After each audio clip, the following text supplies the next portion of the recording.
अस्सलामुअलैकुम स्टूडेंट्स।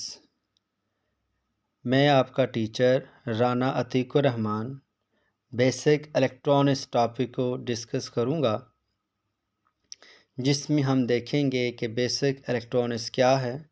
इसका हम इंट्रोडक्शन देखेंगे और जो टॉपिक कवर करेंगे वो साथ साथ आपको बताता जाऊंगा। पहले हम देखते हैं बेसिक इलेक्ट्रॉनिक्स होता क्या है। बेसिकली अगर हम सेमी कंडक्टर डिवाइसेस को स्टडी करें तो ये ब्रांच जो कहलाती है इसका नाम होता है इलेक्ट्रॉनिक्स। इसके बाद हम बात करते हैं इसके एप्लीकेशन की। तो बेसिक इलेक्ट्रॉनिक्स में हमारे पास लॉट ऑफ एप्लीकेशन है जो हम डेली लाइफ में देखते हैं। आपके पास जो मोबाइल, आपका टैब, आपका फ़ोन, आपका कंप्यूटर्स, इसके अलावा अगर आपकी जो प्रैक्टिकल लाइफ में एग्जांपल आती हैं यूपीएस, सारी चीज़ें जिसमें इलेक्ट्रॉनिक्स इस्तेमाल होती है। तो अब मैं चलता हूँ उन कंटेंट की तरफ जो मैं आज डिस्कस करूँगा।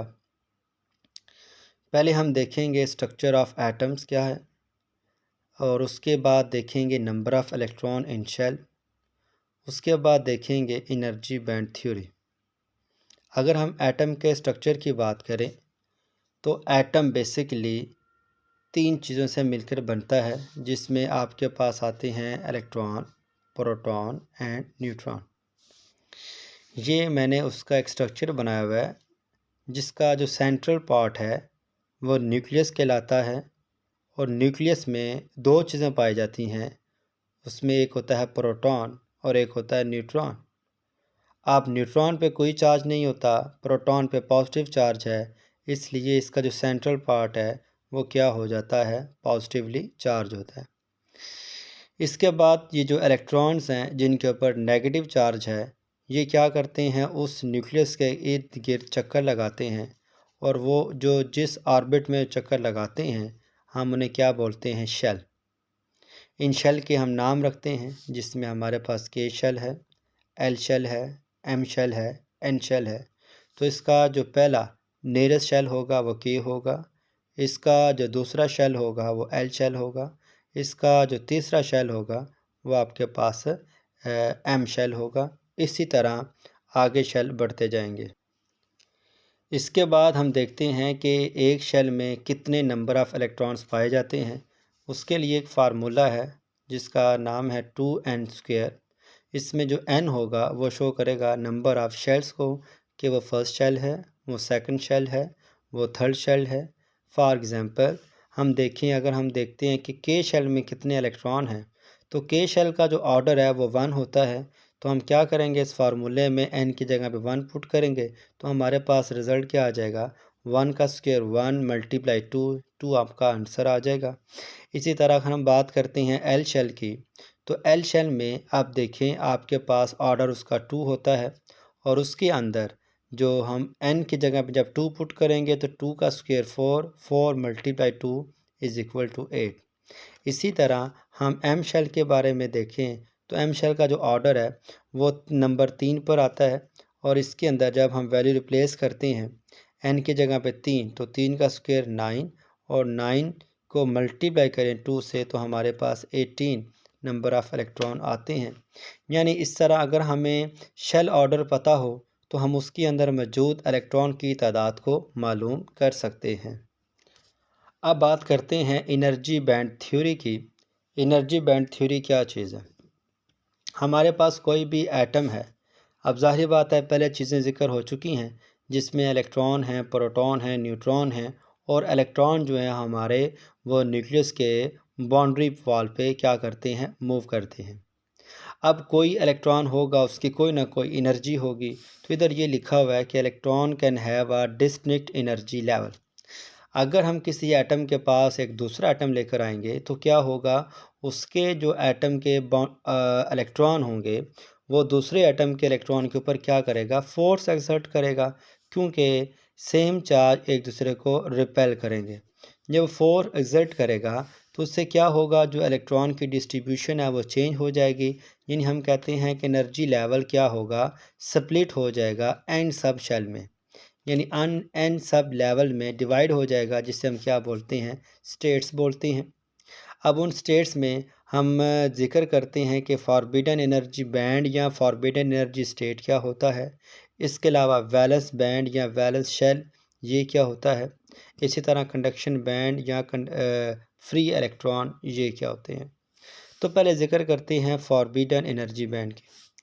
हमने कहा कि आपके पास, पीछे आपने देखा होगा कि आपके पास एक एटम था, यानी इसके इधर सेंटर में क्या मौजूद था, एक न्यूक्लियस था, और इसके आउटर मोस्ट में क्या मौजूद थे, इलेक्ट्रॉन जो क्या कर रहे थे, रिवॉल्व कर रहे हैं। अब जारी बात है, इधर भी इलेक्ट्रॉन है आपके पास, इधर भी इलेक्ट्रॉन है। तो इन दो इलेक्ट्रॉन के दरमियान जो गैप है, कि अगर कोई इलेक्ट्रॉन इस शेल से इस शेल में जाएगा, जाहिर बात है वो एनर्जी लेके जाएगा, या इलेक्ट्रॉन आपका हायर शेल से लोअर शेल आएगा तो एनर्जी लेकर आएगा। तो इस तरह हम कहते हैं कि दो कंसेक्टिव स्टेट्स के दरमियान एक ऐसा एरिया होता है, ऐसी रेंज होती है जहाँ पर इलेक्ट्रॉन नहीं पाए जाते। हम इसे क्या बोलते हैं, फॉरबिडन एनर्जी बैंड। इसके बाद हम जिक्र करते हैं valence electron and valence shell का। हमारे पास जो आउटर मोस्ट शेल में जो एटम का कोई भी आउटर मोस्ट शेल होगा, उसके अंदर इसी तरह हम बात करते हैं valence electron and valence shell की। तो किसी भी एटम का जो आउटर मोस्ट शेल होगा, हम उसे बोलेंगे वैलेंस शेल। इसी तरह जो उस वैलेंस शेल के अंदर इलेक्ट्रॉन पाए जाएंगे, हम उसे बोलेंगे वैलेंस इलेक्ट्रॉन। तो हमने देखा वैलेंस शेल क्या है, उसके बाद हमने पढ़ा वैलेंस इलेक्ट्रॉन किसको बोलते हैं। अब बात करते हैं वैलेंस बैंड और कंडक्शन बैंड की। तो हमारे पास जो इलेक्ट्रॉन उस वैलेंस बैंड में मौजूद होंगे, उनकी एनर्जी होगी, तो हम उन एनर्जी की बेस पे उसका एक नाम रख देंगे वैलेंस बैंड। इसकी प्रॉपर डेफिनेशन क्या लिखी हुई है, the energy band occupying by valence electron is known as valence band. अब इस वैलेंस बैंड के बारे में दो बातों का हमें पता होना चाहिए। वो ये कि या तो ये कंप्लीट फील्ड हो सकता है, या ये पार्शली फील्ड हो सकता है। इसके अलावा ये कभी भी एम्प्टी नहीं होगा। अगर तो ये कंप्लीट फील्ड होगा, तो इसका मतलब ये होगा कि ये किसी के साथ रिएक्शन नहीं करेगा। और अगर ये पार्शली फील्ड होगा, इसका मतलब ये होगा कि इसके अंदर फ्री इलेक्ट्रॉन पाए जाते हैं। इसी तरह हमारे पास जो वैलेंस बैंड से एक ऊपर बैंड पाया जाता है, हम उसे क्या बोलते हैं, कंडक्शन बैंड। और इसके अंदर जो भी इलेक्ट्रॉन पाए जाएंगे, हम उन्हें क्या बोलते हैं, free electron. They can move anywhere.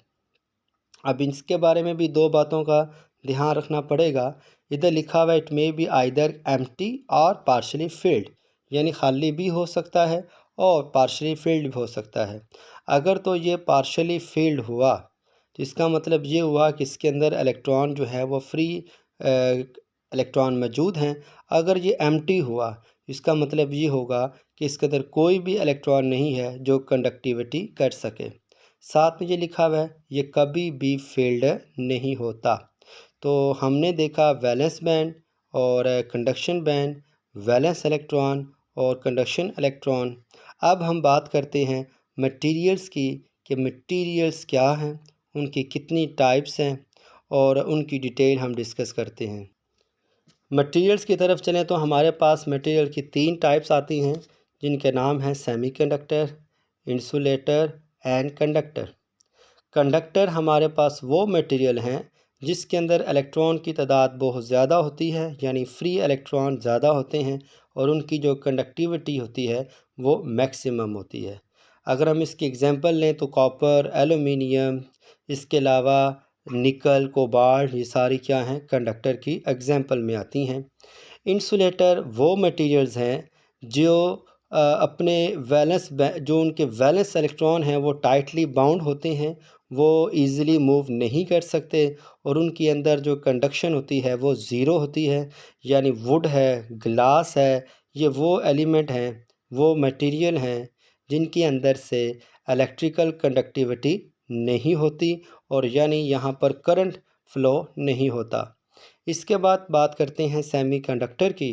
Semiconductor हमारे पास वो मटेरियल्स हैं जिनकी प्रॉपर्टीज़ क्या होती हैं, इंसुलेटर और कंडक्टर के दरमियान लाई करती हैं। ये ना तो अच्छे कंडक्टर होते हैं और ना अच्छे इंसुलेटर होते हैं। और हम इसकी एग्जांपल में सिलिकॉन और जर्मेनियम को डिस्कस करते हैं।